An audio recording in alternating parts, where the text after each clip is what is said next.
Okay. So our scene was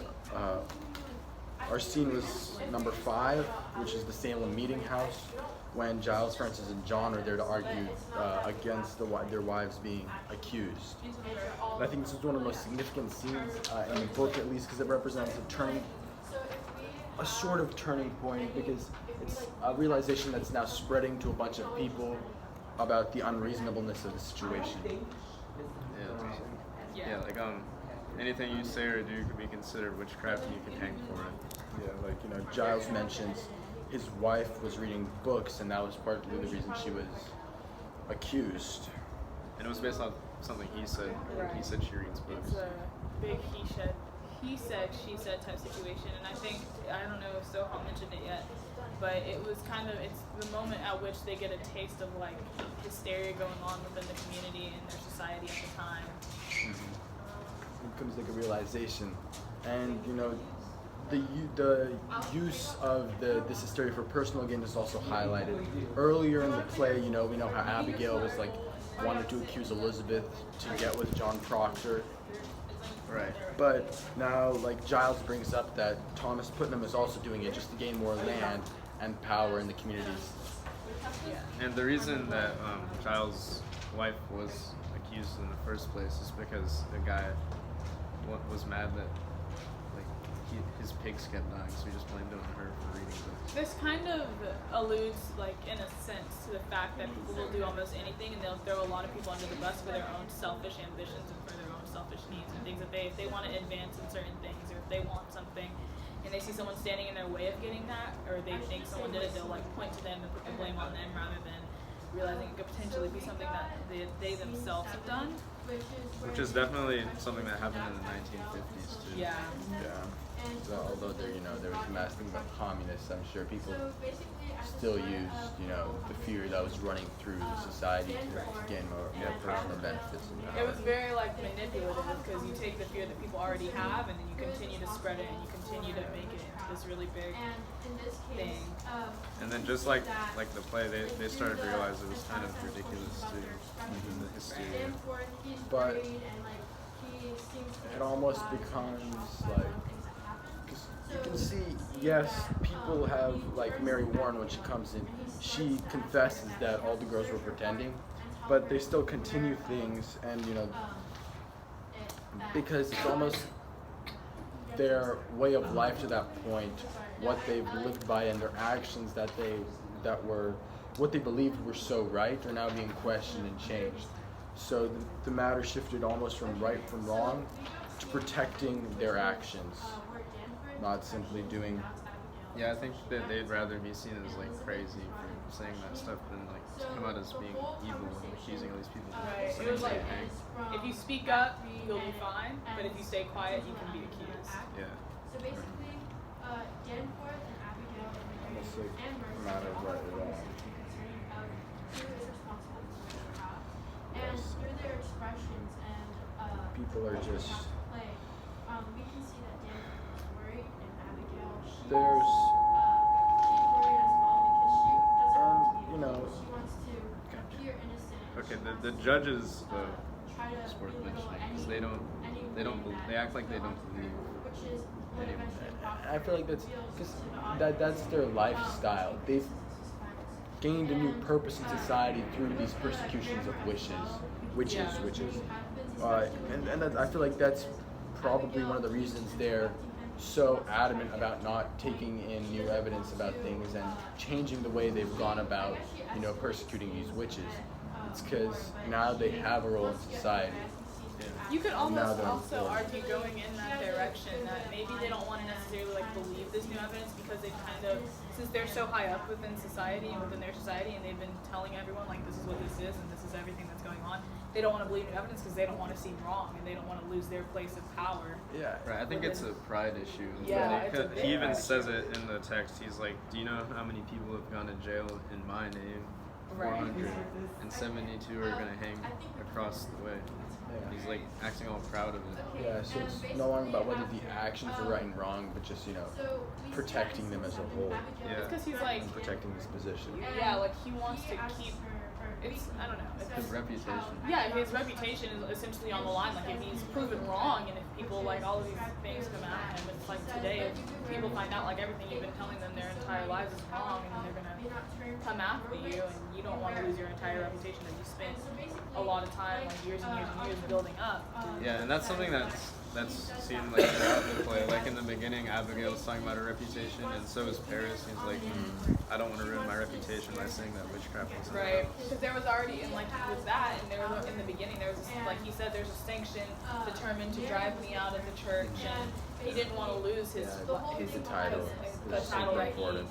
right. I think everyone sort of felt the same way. Yeah. And that's why I think you can see, like, as this scene progresses, Danforth is slowly talking more and more, and you can see how he's becoming more and more defensive about all the actions and accusations that what's going on is false. Sort of irritated. Right? No one wants to admit they're wrong, Yeah. so then everyone gets accused. Yeah. Or something. Like, and even when the men go to defend their wives, they almost still start like pointing the fingers at each other, like this happened because of you. I think all the trust that they might have had for each other before it will happen like disappears. And you can see, like, you know, the tension in the situation, because if you look at all, like, the stage actions, you know, it says he's pointing they're pointing at each other, they're furious, fist clenched. So you can see it's, you know, like a questioning of their way of life, but the person, you see more than just, you know, things about hysteria coming out at each other. Yes, that's what they're saying in their words. You can see it's like a disapproval of the person as well. Yeah.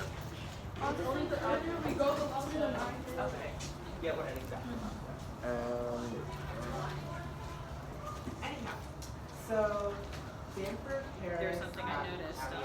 Sort of they trying to interact find with each this, other. it came to mind.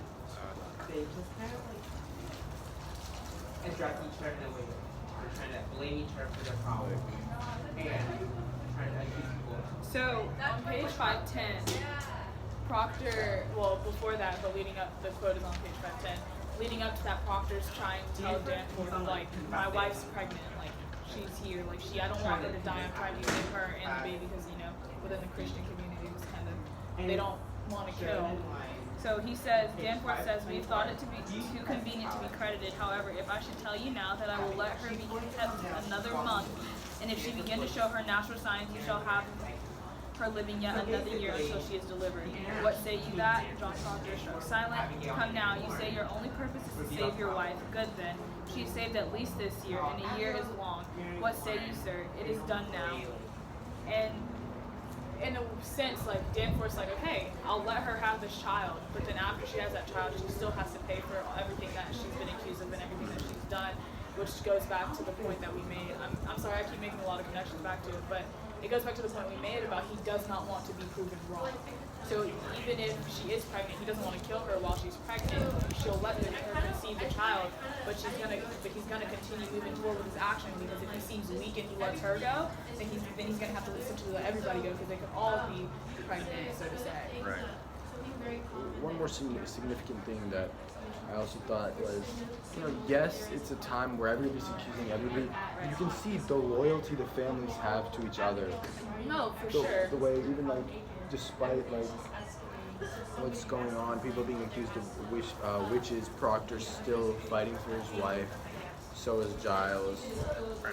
And it points back, if you remember when we did, even though this isn't really Puritan times, it's still similarly around that, when they had like a huge impact on like structural family life, and how family was like the very big component of their life, this reverts back to that, because they were willing to like kill me instead almost, instead of like my wife, and you know, they were willing to go out and speak up for these people who they knew were falsely accused, which took a lot to do during this time, especially when they were hanging men, not just women. Yeah. Yeah, the families were really loyal themselves, like especially like Elizabeth, like she's always loyal to Proctor, even though She she lies knows. about that. Right. She knows about the affair, but she still lies in court and everything. You can see the relationships are strong Right. during this time. Like the one thing it didn't really break apart, it broke apart the community, but it didn't break apart the family. Yeah, they were all still. So he tells tells them together. that Right. he and Abigail had an affair so that she could get in trouble. But when Elizabeth comes in, So, she didn't say anything. no. So he's angry and he turns away from the governor for a moment and he Are there any like notable logical fallacy situations in this chapter? and then Or see? he talks about he accuses her. I'm sorry. Well, And then Abigail and you it can seems talk about like- how Abigail feels like though she has to defend everything, like every little thing she has to defend. Well, you could almost, in a sense, bandwagon could, I guess, be applied here in a sense. Like, it's not directly applied in the scene, but it's very much so hinted at. You know, I guess when the first person decided to stand up for their wife, and you know, everybody else decided, okay, like, let me follow suit, let me do that, great, let me try it, and go on and stand up for my wife, and stand up for something for someone who I know didn't do anything, who I know I want to live. And I think another one would be like the appeal to ignorance, because a lot of times when they accuse someone of something, they'll be like, "You did this," and they'll be like, "Well, no, I didn't." As And for they'll like say stage like, directions throughout "Well, our there's no season, evidence that you didn't." it's So. revealing how Like, how dare you accuse me people of wanna, doing like, the same blame thing? each I'm the other, judge, or I'm the reveal, deputy like, governor, I'm the reverend. Mhm, It's, right. how dare you accuse me, this high-ranking official, you like peasant or something? So one of the And examples there's the reliance of on stage direction an authority is where who's not really as Mary Warren educated, is doesn't have enough concrete screaming at him and screaming at backing Father for and anything of the sobbing actions. when he said, Right. "No, I love God. I go to my Lord. But he I does love try to God. I defend love that God," a sobbing. lot, She already too. said, you know, Like a couple times he asks like, "Do you have any training?" I forgot where he says it. He says it. Anyway, You have no legal training, Mr. Corey. And he's like questioning going their. off what Their expertise in the Yeah. situation. it's kind of Trying, yeah, revealing he's no longer attacking the argument or the discussion. He's now attacking the person itself, trying to like take away from what they're saying. Yeah, instead of like trying to back their argument, they're just saying, Yeah, she's attacking the person, right. Right. because Giles doesn't have any legal training, or doesn't have any Societal ranking. societal ranking. Although, you know, she says he's his own lawyer, but you can see Danforth trying to find holes in the argument, not by the situation itself, but the person. Right. Because his dialogue is full of exclamation points and question marks. He would ask him It's those not questions. just He's the one that can like Danforth who's in charge of the court, but other important people like Paris, who's also there, which is I find kind of interesting because in the beginning of the play, Paris was totally against the idea of witchcraft having come into the.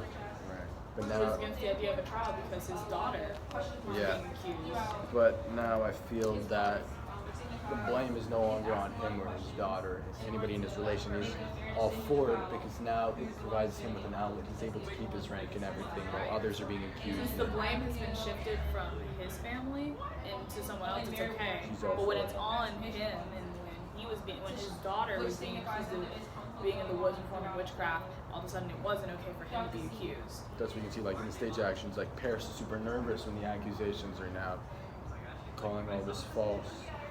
Also, because he started the scene, but you can see the stage actions. Like Paris is nervous, he's sweating, he's questioningly, he's confused. It's wrong, it's wrong. So, because the movement was almost kind of started with like it escalated because when he called in Hale as well. Yeah. So, with them with all these trials and accusations being proved false, then his authority would now be put into question too. Like, oh, what is this decision making you've done? Why are you doing this? Right. Why did you do this? You just wasted so much time. Too many people have been persecuted, arrested, in jail. Because he has the longest Goes back to the idea of protecting position and decisions versus right from wrong, and their moral sense. There's no morality in the decision. There's no Yeah. personal protection. And you can talk about how dances at Proctor Break. She lets her stall every time she's on page 525. And she talks a lot because she wants to stall the temple. And she wants to make Proctor look innocent. When you think about looking at some of the questions that you were given, when you think about the way like the sentence structure is, I don't want to sound redundant, but the sentence is structured. How does it affect the tone? Like, do you notice like how like it's all like very tense? It's not like a conversation to where it's like a dinner conversation. It's more like a tense conversation. You can almost tell like the setting that they're in, and that it's like more of a conversation to where they're all like. It's a high-strung environment. Yeah, like because aside from the long portions where Danforth is trying to defend everything, they're all like it's all abrupt. Everybody's going back and forth. There's involvement. Right, like tensions are high. Like everything, like this is right now like the peak almost of everything that's happening, and they're all kind of trying to save their butts, you know. Like the stage directions, you can see like when Giles is trying to defend his wife, he's like eagerly saying it. And then Hale is saying things excitedly, like they're trying to accuse other people so they can. Right. And then they get all angry later. It's not a normal conversation, that's what I'm saying. Yeah. No, it wouldn't be one that you'd have at the dinner table. It's one that you would take out into life. Which I don't necessarily blame them, given their circumstances and given everything that's happened. But I think it affects the tone of the passage, because like that's when you almost notice a shift in the tone, because you notice like everyone's kind of high strung, and everyone's like, I need to make sure I save whoever I need to save in order so that or say whatever I need to say to make sure that X doesn't happen. And then you can also see like a social class distinction, where like Francis is calling Danforth, Your Excellency, and things like that. Right. Which that also goes into like who interrupts and who gets interrupted. Like you notice like the people who are like more of like the higher ranking people are able to interrupt and cut people, the lower ranking people off. But then like you said, they're also referring to these higher class ranking officials like, oh, Your Excellency, thank you, sir, you governor, like And you notice like none of these like people like Paris or Danforth are ever getting cut off. They're finishing all their sentences. Right. They let them speak because they have this such high distinction, but if you don't really have that distinction and if you're like Giles Corey, who doesn't really have any, is it Giles? Giles Corey, who doesn't really have any social class, and you don't have anything to back your rep up, they can cut you off in like within a word you say. I think that's a problem. Like, you can see all of the characters who are trying to defend their wives, they end up getting really angry. Like Francis is trembling with anger, and it's because like everything they say is invalidated just because they're of the lower class. Right. Like they aren't just cut off. Like they don't just get to not finish their sentences.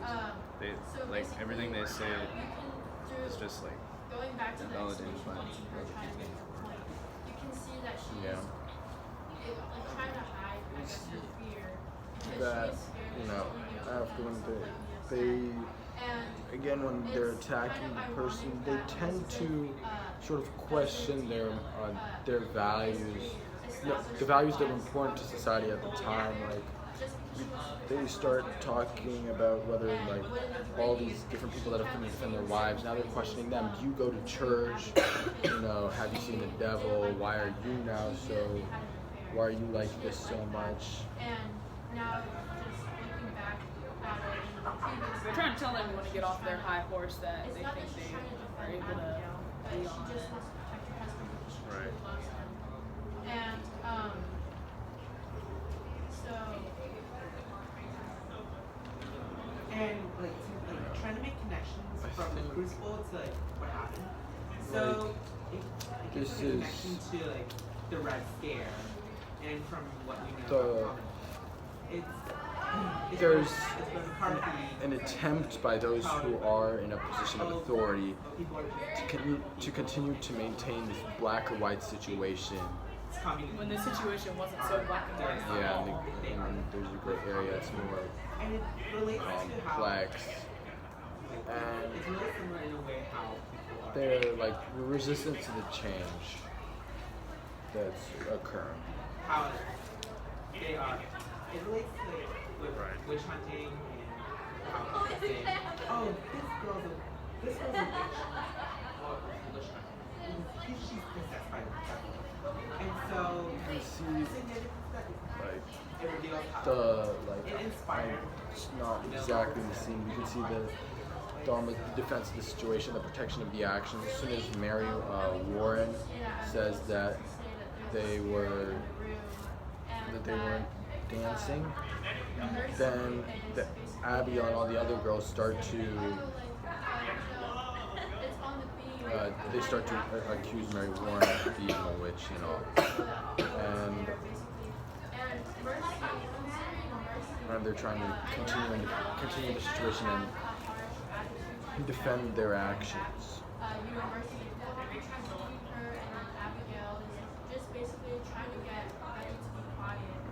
You see what how all it takes is like, you know, fear to put people in a position of power. And during the Red Scare, that's all it took. You know, communism has reached the world stage after World War II. The USSR is one of the pretty much two superpowers in the world, along with the USA. And all it took was, you know, figuring out Alger Hiss was a communist. Entire nations in a panic. Now the power's in the hands of those who quote unquote find an outlet to the fear. And if you were accused and you disagreed, they would just say that it proved you were. That they would prove you were guilty. Like Yeah. it was like you have to. It's kind of how they coerce people into making these statements, like making false statements. But if you were accused and you tried to stand up for yourself and to try to defend yourself, it was like, okay, why are you defending yourself? Why are you These being so accusations. defensive? Yeah, What do you like, have to hide? It was like if you defend yourself, exactly, you're hiding something. But Harris actually says something like that in the text. He says that they were like disagreeing with the judges, and he goes, "This is a clear attack upon the court. All innocent people are happy for the court's insanity." So those two connect there. I just also think that within this entire, I forgot exactly what I was going to say. You see that similar to how, you know, Joe McCarthy went on a tear. These guys have gone on a tear too. Eventually people began questioning it. And you can see it's getting to the point where, you know, they're about to come to the realization, you know, and the Red Scare didn't happen until he accused the military officer. But you start to see people are like becoming curious, like, what's up, what's going on here, why are you guys doing this? There's no more complete agreement over the actions anymore. It's not collectively happening. A lot of questions start coming. I don't mean to cut you off, but it's questions about the people in authority, the questions about people doing what they're doing, these actions that they're doing, and questions about whether this is real or not. You know, it's like bringing in witchcraft, even though they've heard about it, they've heard stories about it being happening within other towns, having it happen in their own town, and the accusations that people have made against them. They're kind of like, wait, you know, I think people are starting to have that realization. They're like, that's not what you say it is. That's not really what you say it is. But because they've been accused and they're like, okay, like if you don't think it's what we say it is, we can accuse you of being a witch too. They don't want to say anything. They're too nervous to say something. I think that's the significance of this this scene. It's the realization of the wrongs by some, their attempt to convince the many. That's our scene.